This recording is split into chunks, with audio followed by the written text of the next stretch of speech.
Dear viewers, Namaskar. Dear viewers, today the publishment of my video will be based on the fourth zodiac sign among the 12 zodiac signs of the Vedic astrology, Cancer or Cancerian natives, January 2025 horoscope. I shall try to discuss what will be the planetary position in the horoscope of the Cancerian natives and what will be the planetary impact on the Cancerian natives in upcoming January 2025.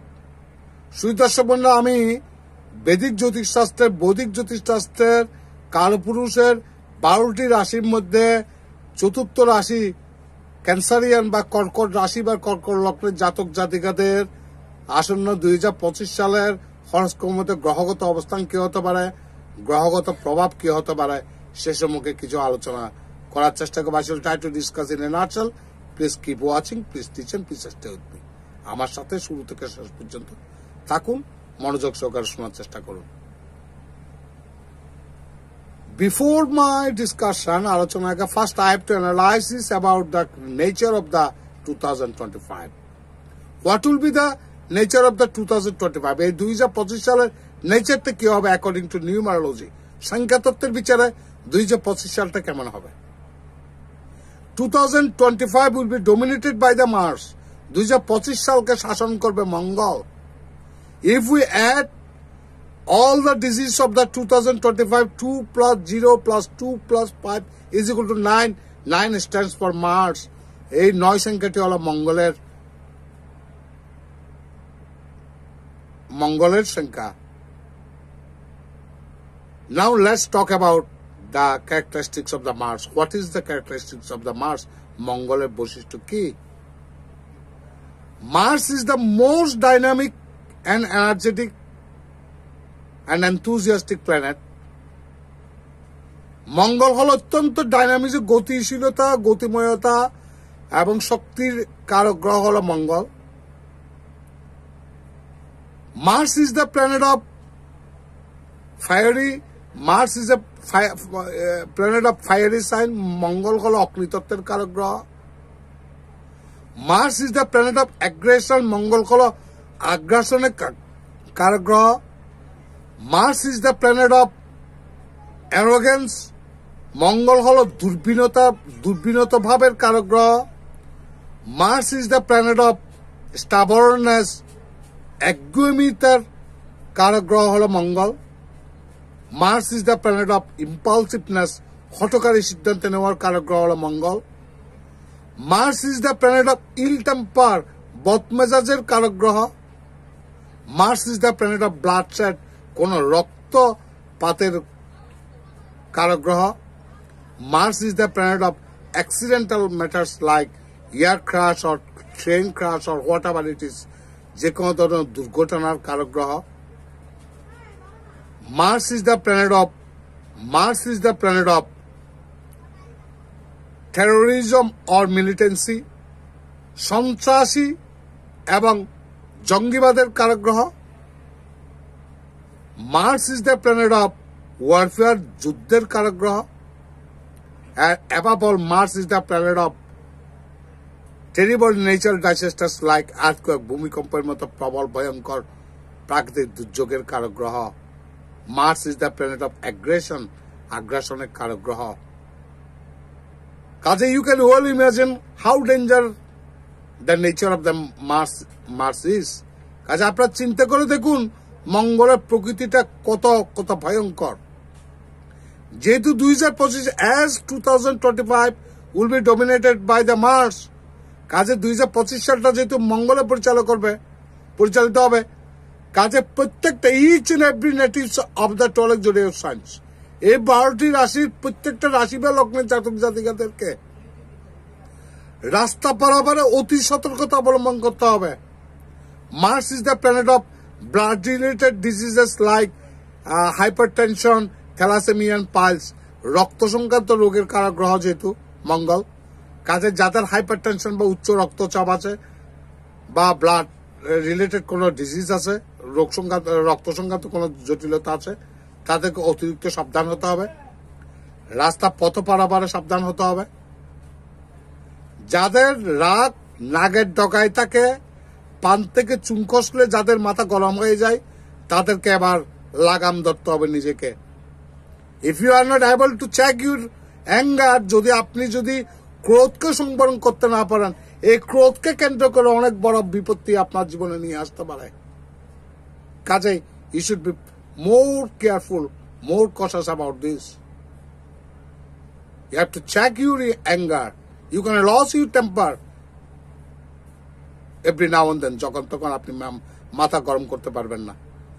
Mars is the planet of conflict, দ্বন্দ্ব সংঘাতের কারক গ্রহ। কর্মক্ষেত্রে wherever it is, যেখানে কর্মক্ষেত্রে whatever you do, আপনি যাই করুন, either business or service, চাকরি অথবা ব্যবসা, যাই করুন না কেন, সেখানে কোনো মাথা গরম করা চলবে না, কারোর সাথে বাদানুবাদে যাওয়া যাবে না। বাক্যকে সংযত করতে হবে, অ্যারোগেন্ট নেচারটাকে ত্যাগ করতে হবে, একগুমি ভাবটাকে পরিত্যাগ করতে হবে। বয়োজ্যেষ্ঠ ব্যক্তিরা কেউ কিছু পরামর্শ দিলে সেটুকু কানে তোলার চেষ্টা করবেন, ক্রোধকে সংবরণ করার চেষ্টা করবেন। এতে করে ব্যক্তিগত পর্যায়ে সোশিও ইকোনমিক কন্ডিশন বা আর্থসামাজিক প্রেক্ষাপটের মধ্যে young agitation, Mars is the planet of young agitation, তারুণ্যের জাগরণের কারক গ্রহ। কোন একটা স্টেট পলিসির বিরুদ্ধে কোন একটা দেশে ছাত্র সমাজ বা ইয়াং জেনারেশন খেপে যেতে পারে এবং খেপে যেয়ে সেটা ভয়ঙ্কর আকার ধারণ করতে পারে। কাজে সে ব্যাপারে অত্যন্ত সাবধান হতে হবে। As Mars is the planet of terrorism or militancy, যেহেতু মঙ্গল সন্ত্রাসী এবং জঙ্গিবাদের কারক গ্রহ, কাজেই there are lot of possibilities of uprising militancy in any country, wherever it is, যেখানে হোক না কেন বিশ্বের কোনো না কোনো দেশের মধ্যে জঙ্গিবাদ মাথা চাড়া দিয়ে উঠতে পারে এবং কোন স্টেট পলিসির বিরুদ্ধে ইয়াং জেনারেশন কেঁপে উঠতে পারে। এই ব্যাপারে অত্যন্ত সাবধান হতে হবে। এবং জিওপলিটিক্যালি, ভূরাজনৈতিকগতভাবে, যেহেতু as the planet Mars is the planet of warfare, মঙ্গল যেহেতু যুদ্ধবিদ্যার কারক গ্রহ, কোনো না কোনো একটা পারস্পরিক সেলফ ইন্টারেস্টের কারণে, দ্বিপাক্ষিক স্বার্থ সংশ্লিষ্ট ব্যাপারের কারণে কোন একটা দেশ, একটি দেশ আরেকটি দেশের সাথে যুদ্ধ জড়িয়ে পড়ার সম্ভাবনা অতি প্রবল। এবং বিশ্বের কোনো না কোনো প্রান্তে, in any part of the country, in any part of the world, বিশ্বের যে কোনো প্রান্তে বা যে কোনো দেশে বড় ধরনের কোন এয়ার ক্রাশ, বিমান দুর্ঘটনা, ট্রেন দুর্ঘটনার মতো দুর্ঘটনা করতে পারে, যার ফলশ্রুতিতে heavy death, tours of life, অনেকগুলো মানুষের প্রাণহানি করতে পারে। এবং terrible nature disasters like earthquake, এই ভূমিকম্পের মতো প্রবল প্রাকৃতিক দুর্যোগ ঘটার সম্ভাবনা উড়িয়ে দেওয়া যাবে না। Can not be denied in true sense, বাস্তবতা অস্বীকার করা যাবে না। একজন অ্যাস্ট্রোলজারকে ভবিষ্যৎবাণী করতে যাওয়ার আগে গ্রহের বর্তমান প্রেজেন্টে গ্রহের অবস্থানটা বিচার করে করতে হয়। তো যেহেতু as January is the first month of the 2025, যেহেতু জানুয়ারি 2025 সালের প্রথম মাস, তো প্রথম মাসে যে গ্রহ এই বছরটাকে পরিচালিত করবে সেই মঙ্গলেই আছে বেতাল অবস্থায়, নিচস্থ বক্রী। এই নিচস্থ বক্রী ভাবের কারণে অনেকে কোথায় মেজাজ হারিয়ে ফেলতে পারেন, বাদানুবাদে জড়িয়ে পড়তে পারেন, টেনশন, পলিটিক্যাল টেনশন, রাজনৈতিক টেনশন, উত্তেজনা, পরিবার, সমাজ, রাষ্ট্র, সব জায়গার মধ্যে এর প্রভাব পড়বে, নেতিবাচক প্রভাব পড়বে। প্রকৃতির উপর তো পড়বেই। এবং আরেকটা হলো another most benevolent and auspicious planet Jupiter are not in favourable position. Now Jupiter is in retrograde position. বৃহস্পতি আমাদের চরম নৈসর্গিক শুভকারক গ্রহ, বেনিভোলেন্ট প্ল্যানেট বৃহস্পতি বর্তমানে বক্রী অবস্থায় আছে। কাজে আমরা কেউ নিরাপদ নয়, বৃহস্পতির শুভত্ব থেকে আমরা সবাই বঞ্চিত। শনি কুম্ভ রাশিতে সক্রিয় অবস্থায় আছে। The planet of intellect, the planet of making instant decision, the planet of trade and commerce, the planet of speech, বাক্যের কারক গ্রহ, ব্যবসার কারক গ্রহ, তাৎক্ষণিক সিদ্ধান্ত নেওয়ার ক্ষমতা প্রদানকারী গ্রহ, এবং এবং আপনার বুদ্ধিমত্তার কারক গ্রহ বুধ বর্তমানে নিচস্থ অবস্থায় আছে। শুক্র পার্থিব ভোগ সুখের কারক গ্রহ, শুক্র বড় সুবিধাজনক অবস্থায় নেই। নোডাল প্ল্যানেট রাহু বর্তমানে মীন রাশিতে আছে। Another nodal planet, south nodal planet Ketu বর্তমানে কন্যা রাশিতে আছে। মিড মেতে কেতু কন্যা রাশি থেকে সিংহ রাশিতে সঞ্চারিত হবে। আর নর্থ নোডাল প্ল্যানেট রাহু মীন রাশি থেকে কুম্ভ রাশিতে সঞ্চারিত হবে। সেখানে আবার শনির সাথে একটা রাহুর সংযোগ হবে। এটা বড় ভয়ঙ্কর যোগ। শনি এবং রাহু যখন মুখোমুখি হবে কি ভয়ঙ্কর পরিস্থিতি হবে সেটা I am finding no words to explain. আমি ভাষায় বর্ণনা করার কোনো সুযোগ পাচ্ছি না। মেয়ের পরবর্তীতে যখন বৃহস্পতি শনি যেহেতু কুম্ভ রাশিতে আছে, শনির মন্দচারী গ্রহ দীর্ঘদিন অবস্থান করে থাকে কোন একটা ভাবে। এদিকে আবার মিড মেতে যখন রাহু সঞ্চারিত হয়ে কুম্ভ রাশিতে সঞ্চারিত হবে, মীন রাশি থেকে কুম্ভ রাশিতে সঞ্চারিত হবে, তখন সেখানে মিলিত হবে শনি এবং রাহুর মতো চরম দুটি মারাত্মক ভয়ঙ্কর মেলিফিক প্ল্যানেটের কনজাংশন। এর প্রেক্ষাপট কি সৃষ্টি হতে পারে? সমাজ, পরিবার, সমাজ, ব্যক্তিগত জীবন, পরিবার, সমাজ, রাষ্ট্র এবং আন্তর্জাতিক পর্যায়ে ইন্টারন্যাশনাল রিলেশনশিপের মধ্যে কি ধরনের ভয়ঙ্কর নেতিবাচক প্রভাব পড়তে পারে আমি আসলে ভাষায় খুঁজে পাচ্ছি না কি বলবো। কাজেই আপনাদেরকে সবাইকে সেই ব্যাপারে অত্যন্ত সতর্ক হতে হবে। Now let's talk about the cancer. মঙ্গল ক্যান্সারিয়ান নেটিভসদের জন্য যোগকারক গ্রহ। মঙ্গল সিংহ রাশি এবং কর্কট রাশির জন্য যোগকারক গ্রহ, অত্যন্ত শুভকারক গ্রহ। তো মঙ্গল এবছর মঙ্গল পরিচালিত করছে, কাজে আপনাদের কিছু মঙ্গলের আনুকূল্য আপনারা পাবেন ঠিকই। সেটা মঙ্গলের প্লেসমেন্টের উপর। মঙ্গল এক এক সময় এক একভাবে থাকে, কখনো উচ্চস্থ, কখনো নিচস্থ, কখনো শত্রুভাবাপন্ন ভাবে। কাজে এই সবকিছুর উপরে আপনার জীবন চক্র প্রভাবান্বিত হবে, প্রত্যেকটা ভাব প্রভাবান্বিত হবে। যদিও মঙ্গল ক্যান্সারিয়ান নেটিভস বা লিও নেটিভস সিংহ রাশি এবং কর্কট রাশির জন্য রাশি বা লগ্নের জন্য কিন্তু যোগকারক গ্রহ। Now let's talk about Cancerian January 2025 horoscope. From the career point of view, career progress for the Cancer will be affected due to the negative influence of the stars. I repeat,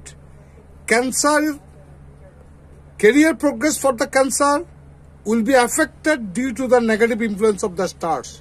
নক্ষত্রের নেতিবাচক প্রভাবের কারণে ক্যান্সারিয়ানস বা cancer natives কর্কট রাশি বা কর্কট লগ্নের জাতক জাতিকাদের কর্মক্ষেত্রের মধ্যে কিন্তু নেতিবাচক প্রভাব পড়বে। কর্মক্ষেত্রের মধ্যে নানা ধরনের ইস্যু সৃষ্টি হতে পারে আপনার কর্মকে ঘিরে বা আপনার বাক্যকে ঘিরে। কাজে সে ব্যাপারে অত্যন্ত সাবধান হতে হবে। Mars will affect business prospects. মঙ্গল আপনার ব্যবসার উন্নতি ঘটাবে ঠিকই। Relationship with colleagues will be stressful.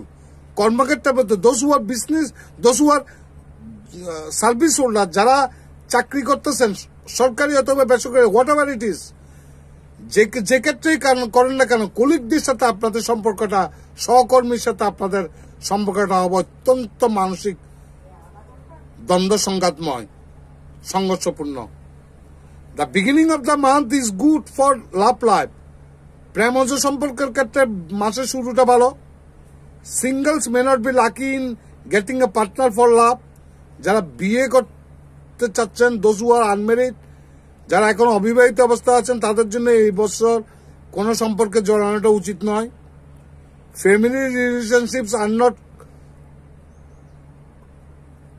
কনজিনিয়াল। পারিবারিক সম্পর্ক কিন্তু এত সুখকর নয়।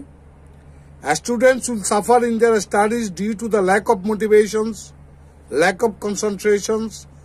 পড়াশোনায় মনোনিবেশের কারণে ছাত্রছাত্রীদের পড়াশোনায় ব্যাঘাত ঘটার সম্ভাবনা বেশি। Health will be good with chronic ailment under control. স্বাস্থ্য মোটামুটি ভালো যাবে। যে ক্রনিক যে রোগগুলো আপনাদের এতদিন ইস্যু ছিল সেগুলো কিছুটা কমার সম্ভাবনা দেখা যাচ্ছে।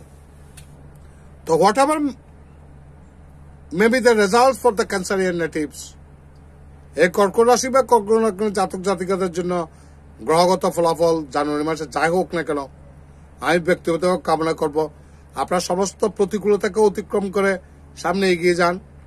ভগবান আপনাদের মঙ্গল করুন, বিপদ আপদ থেকে মুক্ত থাকুন, সুস্থ থাকুন, সুন্দর থাকুন। নমস্কার।